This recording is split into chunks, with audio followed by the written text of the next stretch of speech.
Good morning, baseball. What is up, YouTube? It is your boy NMR Sports here, coming back at you with another MLB video with my buddy. Oh, he's over here with my buddy Franklin P. Helmstetter. How are we doing, my guy? It's great to see you. Good to be talking with you. How you been? It's good to be talking with you too, Nolan. I'm doing well, man. All things considered, being a Angels fan here in Seattle, Yeah, it's watching them tough to get do well. decimated by Seattle, Oh yeah, and we Ren. took one. It only took the two best players of our generation carrying the team on the back to win one, but you Yeah, know, their it's all backs are right. sore for sure. Yeah. So You know? this is going to be a new daily MLB kind of a morning show that Frank and I are going to put on together for you guys. We're just going to recap the night before in baseball, any of the top stories. We'll give all the juicy scoops that we can get out here. And yeah, just talking about baseball so you guys have something to wake up to, have your cup of coffee, get your bowl of cereal, put Good Morning Baseball on with your iPhone propped up against the wall, something like that. Yeah, so we're going to be posting these around 9 a.m. Eastern Time every single day. That is the goal. Sometimes I'm sure one of us will be busy and we'll have to get some ringers in. But overall, I'm excited for it. I used to do this Good Morning Baseballs by myself, and it was just too much. I couldn't handle it.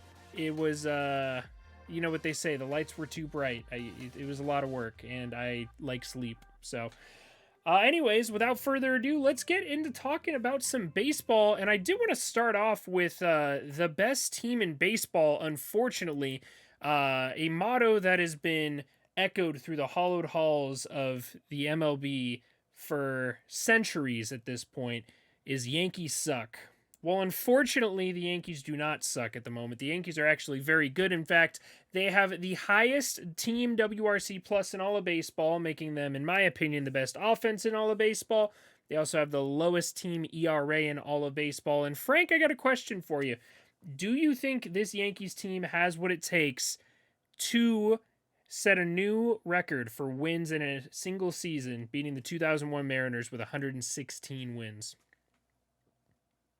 I mean, man, look, like at this point, currently as they are playing, I think absolutely. I think for me, the test is going to be kind of going through the All-Star break because if they can keep this up, even through, mid-July, I mean, yeah, I think absolutely. I mean, just the fact that they're at 16 losses currently, and every day I see these highlights of this offense that's just absolutely impeccable to watch. And I mean, honestly, I'm having a great time watching as much as it does kind of suck to see them, as you say, being so Yeah. successful. But yeah, Yeah. I mean, I've never had too much beef with the Yankees. I've always been more of a Red Sox hater, but I don't know, man. It is just so crazy to me. It feels like everyone was talking about this offseason how they thought the Yankees had one of the worst off seasons in baseball. Everybody laughed at them with the Josh Donaldson trade, giving up Gio Urshela and Gary Sanchez, and only getting back Isaiah Kiner-Falefa and Josh Donaldson, who's injury prone and problematic off the field, or I guess on the field, but verbally, as we've seen in the yeah. recent outings of his. But I don't know what it is. There's something in the water there in the Bronx. It is just phenomenal. Like I swear I have not seen them lose a game. Like I know they're not on some crazy winning streak or anything, but I just feel like I haven't seen them lose a game in weeks, months, fortnights. It's been a hot minute. So I'm excited to see where this team goes. It's really going to come down to October if they can get it done, because they've had some good teams the last couple of years and they just have not been able to get it done once they get to the postseason. So Yeah. And I'm fairly certain that at least like 6 or 7 of their losses were right at the beginning of the season. So they've really, I mean, to lose 16 games and then have like, a a, a third of those be in the first couple weeks is pretty insane. You might want to fact check me on that, but yeah, I'm fairly certain. I'm pulling it up right now. Let me see. I think it was a losing streak actually, based on what So I in saw earlier. April, yeah, they lost. They won 2 of 3 against the Red Sox. They lost they split with the Blue Jays 2 of 4, and then they lost 2 of 3 to the Orioles back in April Oh 15th. yeah, I recall that And actually. Yeah. then they just started beating all these terrible teams. That's where there was a narrative for a bit that the Yankees were just beating up on bad teams. They swept the Guardians, they swept the Orioles, they swept the Royals, and then all of a sudden they just beat everybody. It doesn't matter who's They coming just their way. They're beating the crap out of the Blue Jays now. They swept the Rays. The Rays were my pick to win the division this year because hey, raise up, baby, raise up wherever it is, Yep. raise up. So yeah, we'll have to see, but this team really does feel like something special. I knew they had a good bullpen coming into the season. I knew they had a good lineup, but man, the starting rotation and the Yeah. defense have really been impressing me. Hopefully, fingers crossed, they can stay healthy this season. But it's everybody's been coming through, man. Matt Carpenter looks like the next coming of I don't know, Babe Ruth. He's a left-handed hitter in the Bronx. Yeah, man. I'm just I saying. I almost had to. I Babe did a Ruth's been double take. awful quiet since Matt Carpenter got called up. Just saying. Just Haven't heard saying. much Yeah. from him. Yep. Absolutely. All right. In other news, talking about supposed quote unquote bad players on good teams, let's talk about a good player on a bad team who could be a trade deadline candidate, and that is Josh Bell. Last night, 3 for 6 in the doubleheader with 3 home runs and 3 walks. So he was either a home run or a walk basically every plate appearances. Josh Bell is an interesting candidate for the trade deadline. I want to know, what team do you think Josh Bell would be the best fit for? Who do you think he will go to, I guess we'll say, and who do you want him to go to? Where do you think he's the best fit for? Um, I think he's more likely to stay in the National League, realistically. But just for the sake of like, for argument's sake, I would say it'd be interesting to see him go to Houston. And the reason I say that is because I don't necessarily think that Gurriel needs to be like the only first baseman on the roster. He is a 38-year-old first baseman there. And I think that his presence serves as kind of more of I mean, he did start as a rookie, obviously, in his 30s, but I do think he serves as kind of more of a veteran presence, so to speak.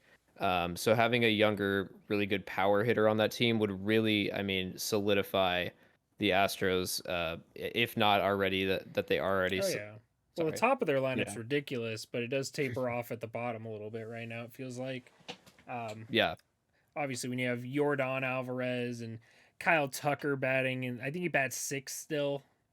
Just a Because ridiculous top of the order, but uh-huh. correct me if I'm wrong, I think you actually on a live stream a couple days ago mentioned that the Astros bottom three is one of the worst in baseball. Is that true? Yeah, I was doing the research because I thought, the Angels bottom of the lineup is so bad. So I was just looking at it to, look at who has the worst bottom of the order in all of baseball.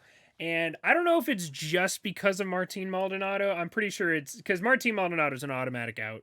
So he is, I think, the Yeah. worst hitter in all of baseball. And then Really? whoever else they have batting at the bottom there, whether it's I always get Chas McCormick and Bradley Zimmer confused. I'm 99% sure Chas McCormick is the one batting there at the bottom of the lineup. But they have, a few good pieces, but I do think they could definitely use a good extra bat, especially a switch hitting bat. They don't really have any switch hitters on that team. Not that it matters, but, I don't know. Switch hitters are fun, man. I love me a good switch hitter. When it Yeah. comes to first base, you know me, I love me some WRC plus. Very simple stat. 100 is average. Anything below that, not good. Anything above that, very good. The Astros actually have the lowest team WRC plus at the first base position, 64. That is below every single team in baseball. That is below the Detroit Tigers, who are the worst offense in all of baseball. That's below the Cubs, the Wow. Pirates, the A's, the Roy. I couldn't even tell you who's the starting first baseman for the A's. And somehow, some way, the Astros have managed to be the worst team at first base in all of baseball. So the Astros are down there. The Red Sox, another competitive team, they're 29th in team WRC plus at the first base position. Other than that, you'd have to go up to the Giants at 22 to find another competitive team. So it'll be kind of interesting. I would like to see him on the Giants. I think he'd be a very good fit for that team. The Guardians would be another good spot for him. They're surprisingly been competitive so far this year. But my personal pick, Milwaukee Brewers, baby. Oh my God.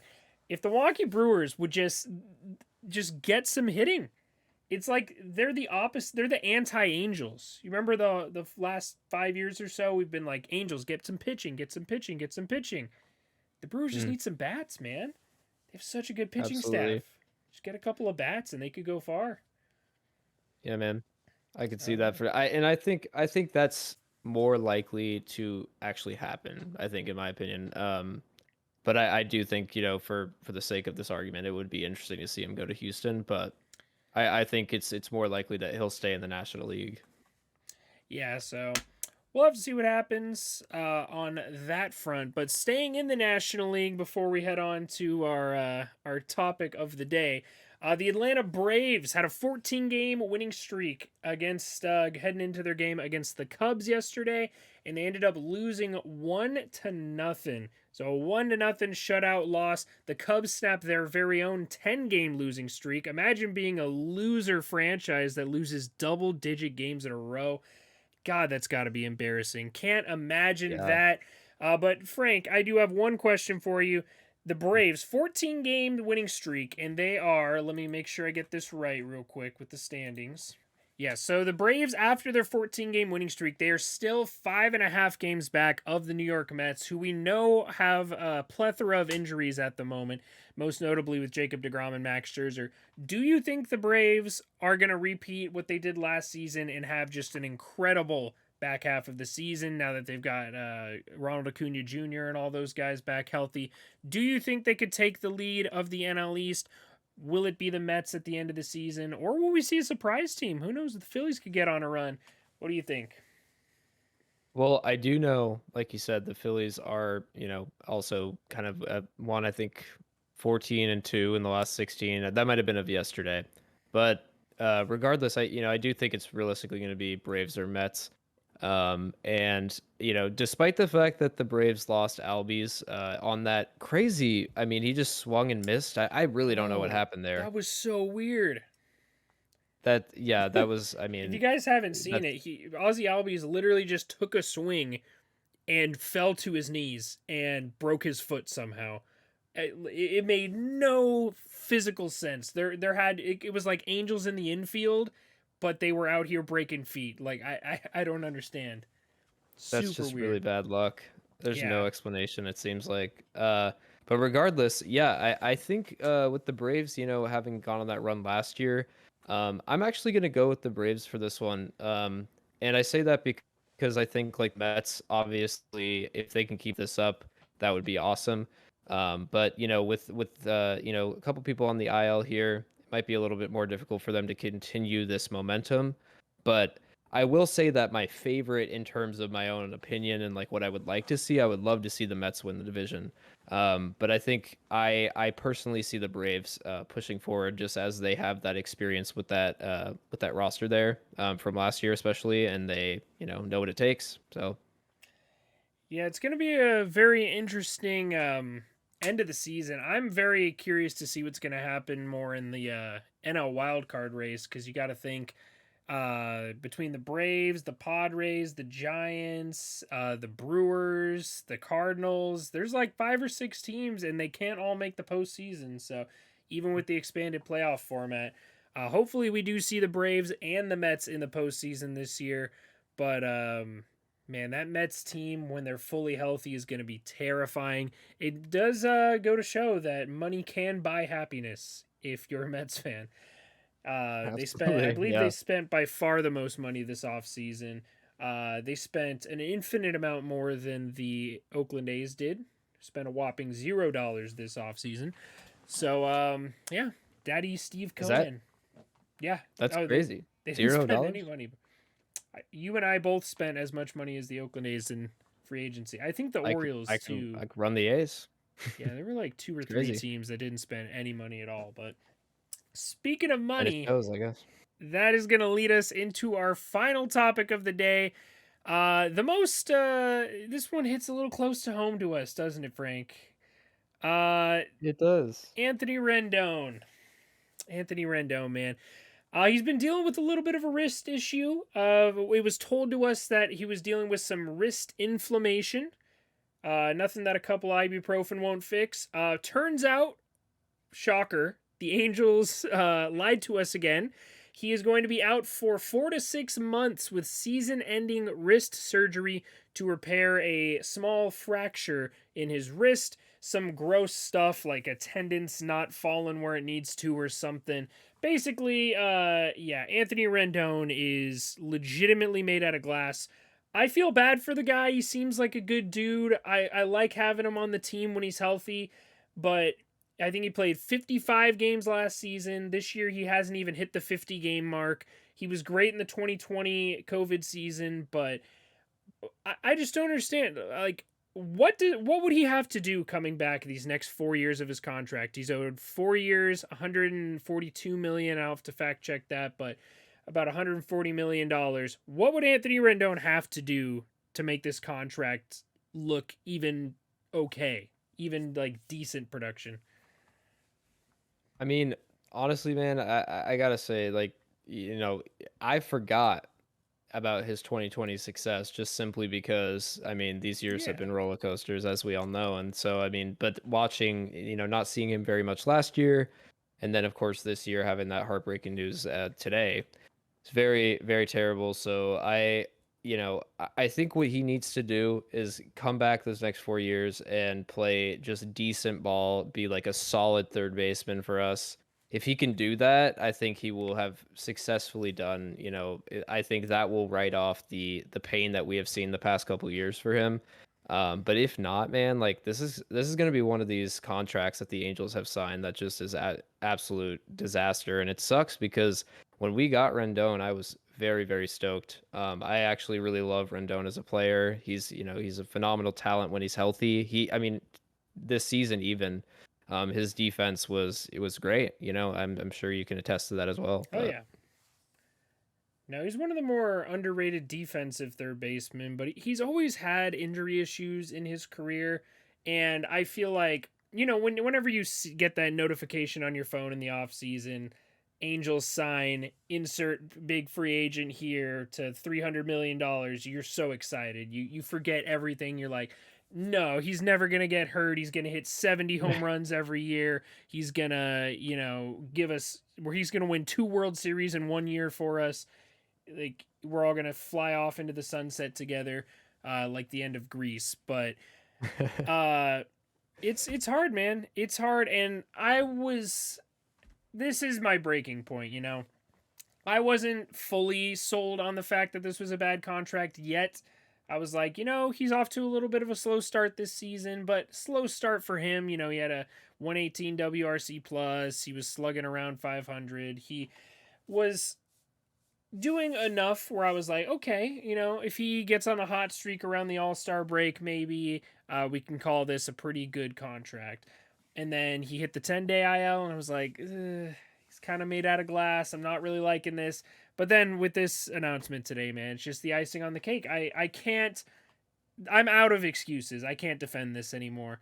I've tried everything to stay optimistic about this contract, but he's going into his age, I think 33 season, something like that, and I next just year, don't. yeah, Yeah, I just don't see a guy in his mid 30s producing at an elite level that warrants $30 million a season. The exact number is 4 years, $154 million left. The tweet from Jeff Passan says he's hit 252, 359, and 421 with 20 home runs in 155 games. So over 3 years, this obviously includes the COVID season where he couldn't have played 162 games. He has played less than a full season of games worth in 3 full years. Hasn't even hit the 162 mark. That is just unacceptable. It really is. Like I make fun yeah, of Trout for being injury prone too, but he still averages like 130 games a year at least. yeah, It's just totally. I incredible, mean, man. when you put it out like that, I mean, it is really hard to justify. It's not even necessarily the amount of time we signed him for. It's just that when we got him, he was such a, valuable player, and we poured so much money into this guy. And you would just think that, it's hard not to be optimistic, like you said, but you would think that we would learn from our Hamilton mistakes. We would learn from these, terrible contracts, but Artie Moreno, man, Oh, you know. he loves. If there's one thing Artie Moreno loves, it is big names on the back of Angels jerseys. We had the terrible Albert Pujols contract, the terrible Josh Hamilton contract, which I almost bought a jersey of both of those guys, but I didn't buy either. This time I did buy an Anthony Rendon jersey like 2 weeks ago. It hasn't even gotten here yet. So he couldn't even stay healthy long enough for me to get the jersey I ordered of him. But Pujols, Hamilton, CJ Wilson was a bad contract. We traded for Vernon Wells, which was a bad contract that we willingly took in with open arms. I'm trying to think. I feel like there were some other bad ones in there, I but mean, they just want marketable players, oh at yeah, the end of that's the all day. Artie And cares about. That's why I know we're yeah, signing Show. We're gonna at least offer Shohei like 50-60 million a year because he's literally a gold mine, bro. He's absolutely a gold mine. the only But question there is if he takes it. oh yeah, if I'm Yeah. Otani, I would love to see Otani an Angel for life, but why would you tether yourself to this franchise, man? It's embarrassing. Yeah, I agree. All right, and one last thing to tack onto the Rendon question. Is this, in your opinion, the worst contract in baseball today? Well, I do know that Strasburg's contract is the same, right? The seven Yeah, years, literally the exact 245, same. 7 years, exact same 245. contract. Yeah. Well, it's hard to say because I don't even think I've seen Strasburg play more than a few games Oh very yeah, recently. I So feel like he just took the rest of his career off after the World Series. yeah, yeah, for sure. So I mean, it's hard to beat that, I think, but it's up there for me for sure. I would say it's a close second, yeah, at this point because again, like you said, if it would take a lot over the next 4 years of Rendon being healthy and consistent for me to even remotely justify this amount of money and time that we have, spent on this player. So it's Yeah, definitely up no. there for me. No, I don't know if it's a Nationals curse or what, but we got Rendon as one of the worst, Strasburg is one of the worst. I'd argue Patrick Corbin is the worst because Corbin not only it's not like he's not producing at all. He is actively making it harder for his team to win every time he pitches. I'd argue that's worse than not being on the Hmm. field, is pitching at such a low level that he's legitimately the worst pitcher in baseball right now. I don't even think there's a conversation to be had.